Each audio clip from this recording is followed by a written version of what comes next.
Peço desculpas pela pobreza do dedilhado, mas fiquem tranquilos. Aos 79 anos, a música é, para mim e por enquanto, apenas uma busca experimental. Assim, permitam-me que me apresente pelo que realmente sou e faço. Manuel Carlos Chaparro, estudioso e profissional da escrita jornalística. Apenas isto.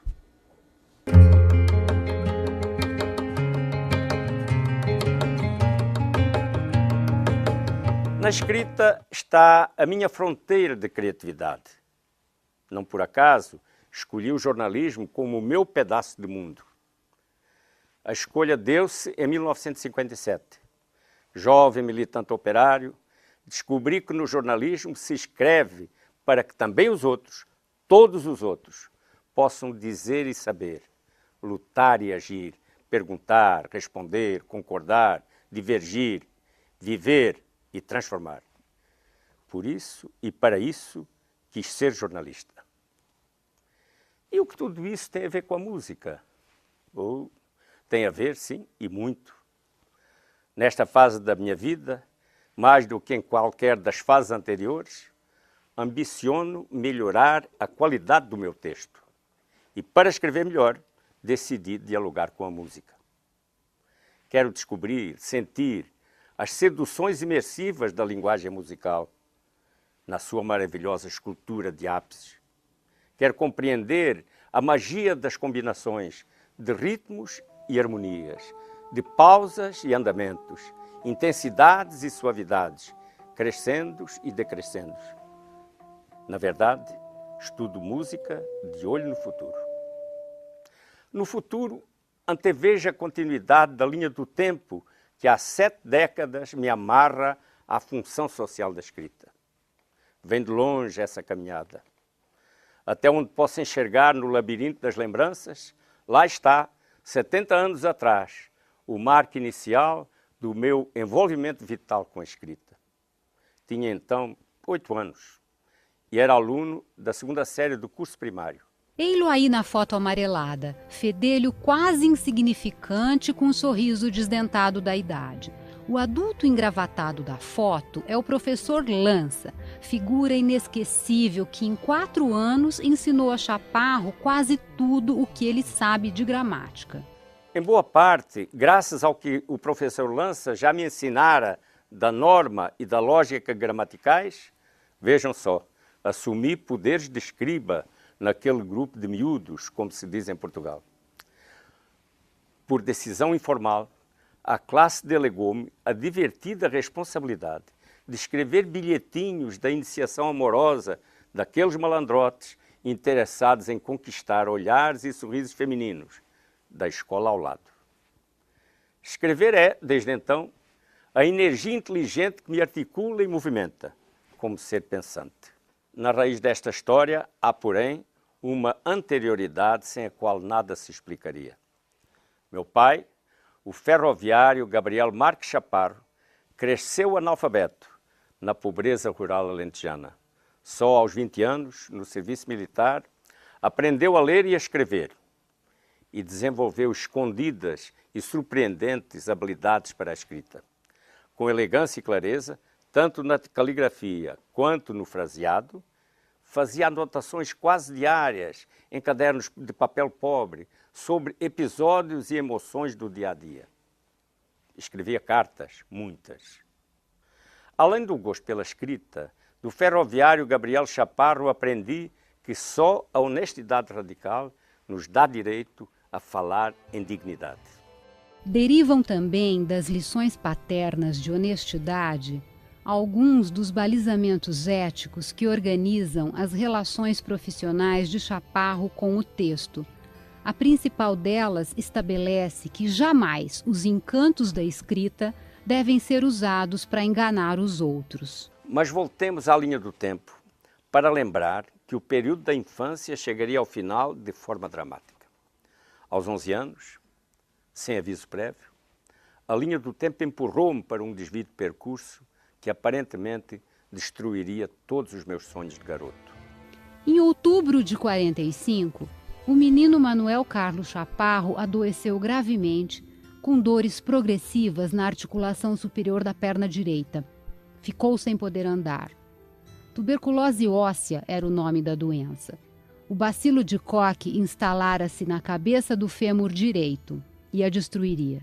Por ser pobre e filho de operário, esperei quase um ano, por uma internação hospitalar especializada em doenças ósseas. Durante o período de espera, a experiência da dor foi também o início do aprendizado pedagógico da superação. Enquanto aguardava a vaga hospitalar que me daria acesso ao tratamento, descobri em mim uma surpreendente capacidade de acreditar no futuro. E acreditar no futuro implicava lutar por ele. E nisso identifico outra herança genética, esta da minha mãe, a guerreira Catarina da Conceição, corajosa e analfabeta. Em lutas concretas, diárias, por acréscimos de renda ao curto salário do marido, essa lentejana heroína jamais permitiu a entrada da fome em sua casa pobre. A doença do filho passou a ser para ela mais um motivo de empenho na luta por sobrevivência digna. Quanto a mim, não pensava na doença, mas na cura, embora sabendo-a difícil e demorada. Após 10 meses de espera, decidiram finalmente internar-me. Fui para o sanatório do Otão, perto da cidade de Setúbal. Aí seria o meu lugar de luta. Durante 4 anos, o Chaparrinho, como os ferroviários colegas do pai o chamavam, contemplou e fez parte deste cenário exuberante. Olhar o estuário da Foz do Rio Sado era a compensação a desfrutar naquele hospital instalado no antigo forte do Outão, construído no século XVI. A 21 de agosto de 1946, carregado ao colo do meu pai, atravessei o portal tardo medieval e o átrio muralhado que davam ingresso à torre principal do forte. Exatamente 4 anos depois, no auge da adolescência, saí pelo mesmo portão, apoiado em muletas, mas caminhando com as próprias pernas. Dos 12 aos 16 anos, cresci na cama e engessado. Apesar da dramaticidade das circunstâncias, recordo esse tempo sem tristezas, porque foram os 4 anos mais importantes da minha vida. No Otão, encontrei uma biblioteca literariamente rica. Nela, como leitor, fortaleci minhas relações criativas com o texto. Li centenas de livros, de dezenas de autores. E nos livros do Otão, aprendi a ler e a pensar a realidade das contradições sociais que faziam de Portugal o país mais pobre da Europa. E desenvolvi ideais humanistas que influenciariam escolhas futuras. No Otão aflorou a minha vocação para o jornalismo.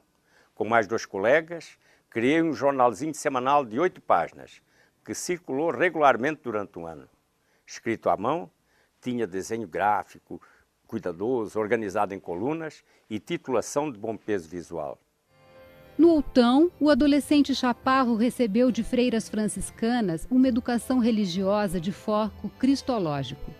Isso explica a posterior opção por um cristianismo de ação, sem proselitismos, mas com intervenções concretas no mundo real das pessoas. Naquela cama e naquele gesso, onde por 48 meses fiquei fisicamente aprisionado, aprimorei o caráter, defini convicções, elaborei dúvidas, descobri a vocação profissional, venci a doença, aceitei as limitações e rejeitei complexos. Sem o Otão, não teria havido, em 1951, o ingresso na Juventude Operária Católica, escola de cristianismo aplicado às lutas operárias por justiça social, liberdade e vida digna.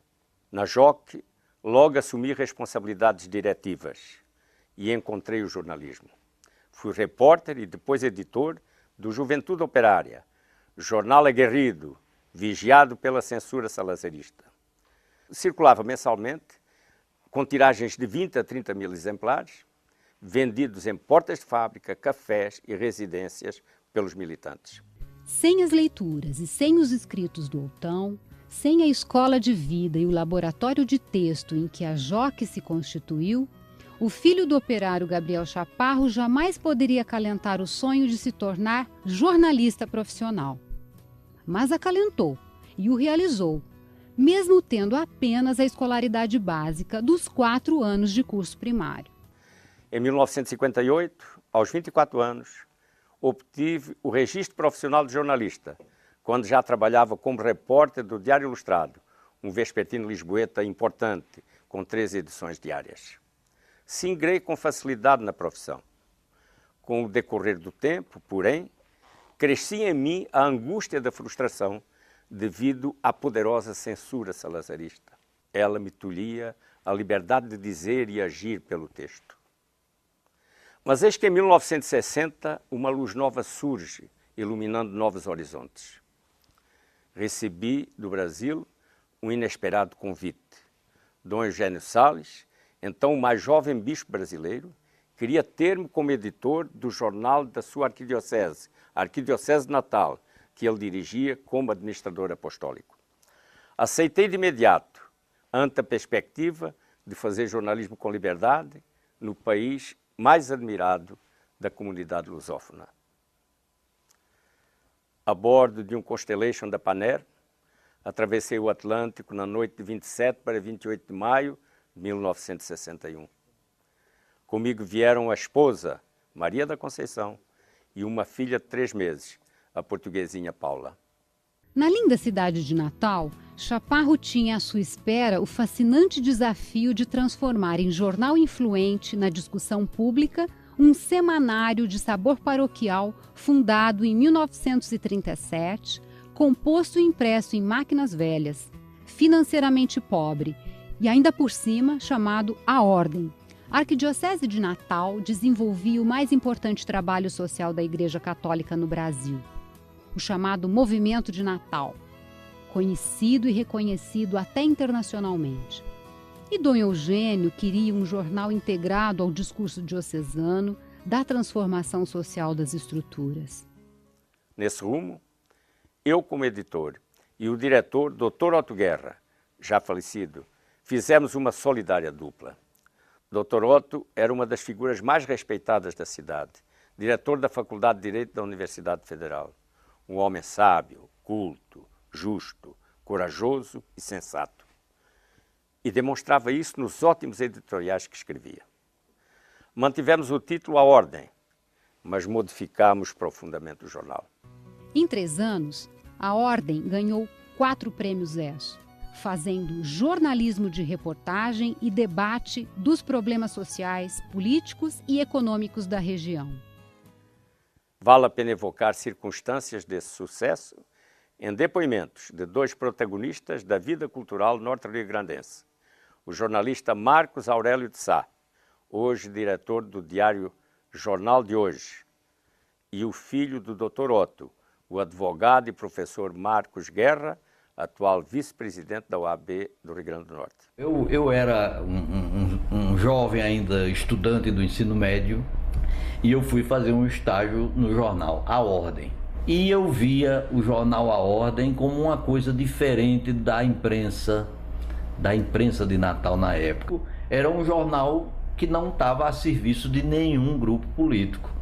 E a orientação que Chaparro nos dava era que os assuntos que fossem de interesse público, esses sim, é que importavam a comunidade, e o jornal podia fazer crítica a qualquer partido, podia publicar matérias que a gente jamais veria nos outros jornais. Era uma coisa diferente.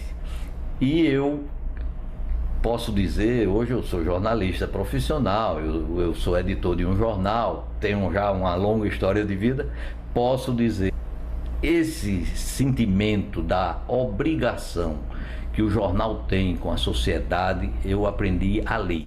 Vamos situar as coisas no período. Eu tinha 20, 21 anos de idade, era estudante da Faculdade de Direito, trabalhava como jornalista na emissora, Rádio Rural, e começava a trabalhar em educação, na Secretaria da Educação, com a primeira experiência do Paulo Freire em Angicos.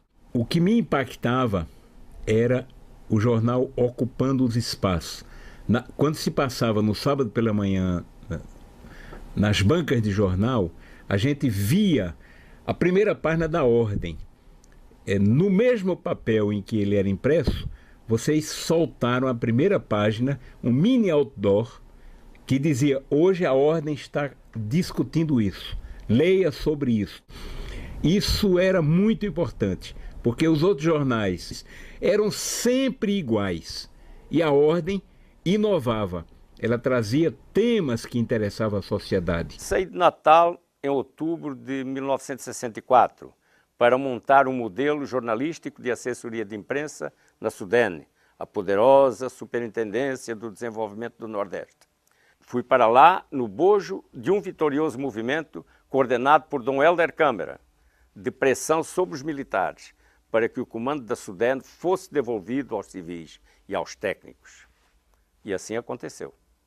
Logo que cheguei à SUDENE, conheci e estabeleci bom relacionamento com um certo José, jovem jornalista que cuidava das atividades de editoração na área de apoio técnico ao comando da instituição.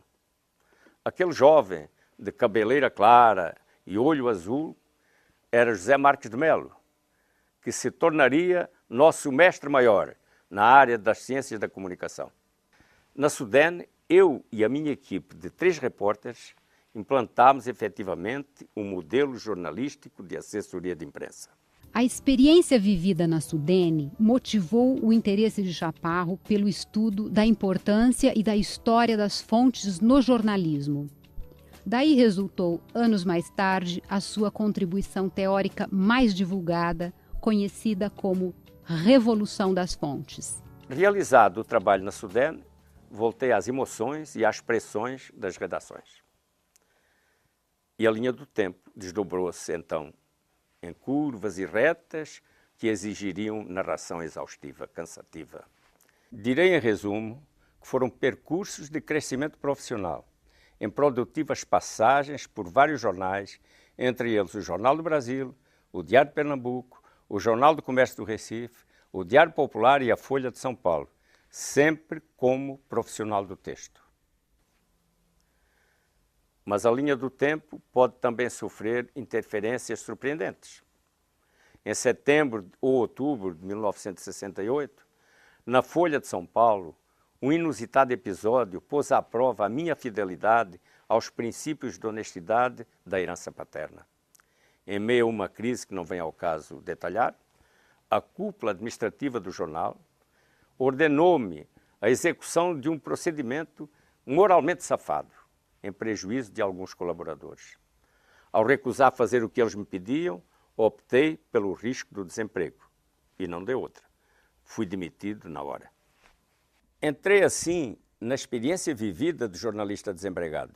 E para não voltar a passar pela humilhação do desemprego, decidi trabalhar por conta própria. À época, começava a fazer como freelancer o jornal interno da Ultragás. Essa experiência me levou à descoberta de uma nova fronteira de relação profissional com o texto e desenvolvi o projeto de criação da Proal, fundada em janeiro de 1969. Do desemprego nasceu a Proal, que foi empresa pioneira na profissionalização e na teorização do que passaria a denominar-se jornalismo empresarial. A Proal chegou a ter perto de 20 funcionários, na maioria jornalistas, fazendo jornais e revistas para cerca de 30 clientes, quase todos grandes empresas brasileiras e internacionais. Gaudêncio Torquato foi meu grande parceiro nesse empreendimento.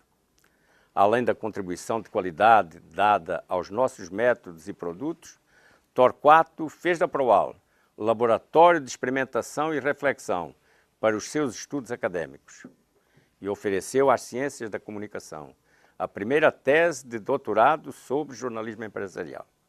Na linha do tempo chegou também a maturidade. Com ela, adensaram-se as perplexidades ante as contradições ético-morais do jornalismo brasileiro e a sua pobreza de conceitos. Por isso, aos 45 anos, decidi estudar. Queria respostas que não encontrava nos receituários da arrogante cultura jornalística. Queria, principalmente, teorizar o saber prático da experiência como profissional do texto.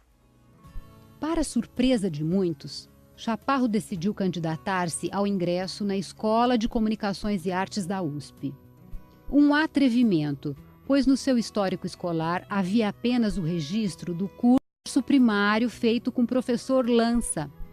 Sem jamais ter frequentado uma só disciplina do curso secundário, inscreveu-se no vestibular da USP. Simultaneamente, submeteu-se a exames supletivos para a obtenção do diploma do 2º grau. Sem ele, não entraria na universidade. Tudo deu certo. E no começo de 1979, tornei-me aluno regular do curso de jornalismo da USP. Mas só na pós-graduação conseguiria encontrar ou construir elucidações para as perplexidades que me levaram à USP. Entre elas, o entendimento das complexidades do texto jornalístico como discurso independente, mediador e ativador dos conflitos discursivos da atualidade. Nessa busca, fiz mestrado, doutorado, pós-doutorado e livre-docência. Escrevi uma dissertação e 2 teses, todas sobre temáticas relacionadas com o objeto texto, com estratégias de pesquisa e reflexão vinculadas às ciências da linguagem, que deram base teórica aos meus estudos. Entretanto, em 1984, tornara-me professor da ECA, por concurso público, e como auxiliar de ensino, iniciei aos 50 anos uma carreira nova, à qual me dediquei por inteiro. Como docente, o objeto texto continuou a dar sentido e coerência a todo o meu trabalho, na graduação como na pós-graduação. Quando falo em texto, incluo na polissemia do termo a difusão socializadora. Sem difusão não há jornalismo, nem bom ensino de jornalismo. E aí está o motivo pelo qual, como professor, sempre recusei, na graduação, o exercício da docência sem projetos laboratoriais vivos. Quando não existiam, eu os inventava. Sem difusão, não existem ideias, nem ações discursivas, transformadoras. Sem difusão, os mecanismos culturais ficam inoperantes e os processos civilizacionais estagnam. Para difundir, debater e socializar ideias, Chaparro criou em 2006 o blog O X da Questão e fez desse espaço virtual a sua sala de aula ampliada. Com o meu blog a desafiar-me diariamente, nem aposentado me sinto. E por falar em aposentadoria, chegamos ao término provisório desta história. Está esgotado o tempo que nos foi concedido. Permitam-me, porém, uma pergunta. A pergunta que de vez em quando faço a mim mesmo. Será que valeu a pena? Fernando Pessoa diria que sim. Posso até concordar com o poeta, mas prefiro dizer que o novelo da minha linha do tempo ainda não chegou ao fim.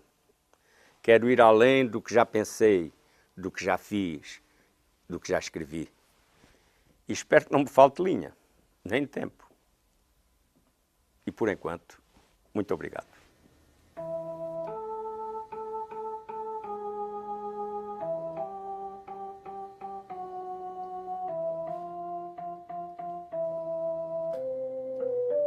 Desculpem, esqueci-me de lhes dizer que nas 2 únicas histórias de amor da minha vida, sempre foi pela arte do texto que expressei a paixão e seduzi as amadas.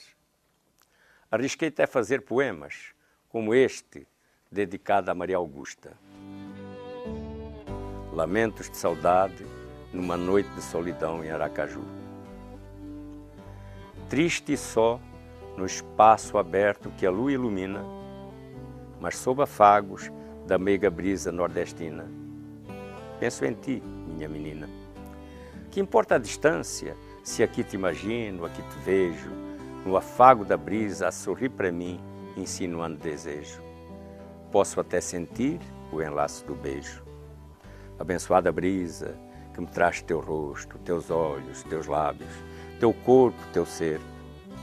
Pelo sopro da brisa, me afagas, me aqueces no mistério doce do teu bem-querer.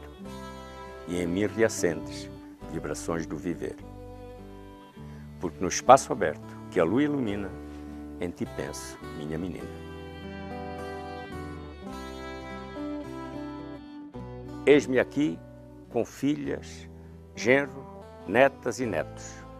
Na família, a certeza de que nada foi em vão.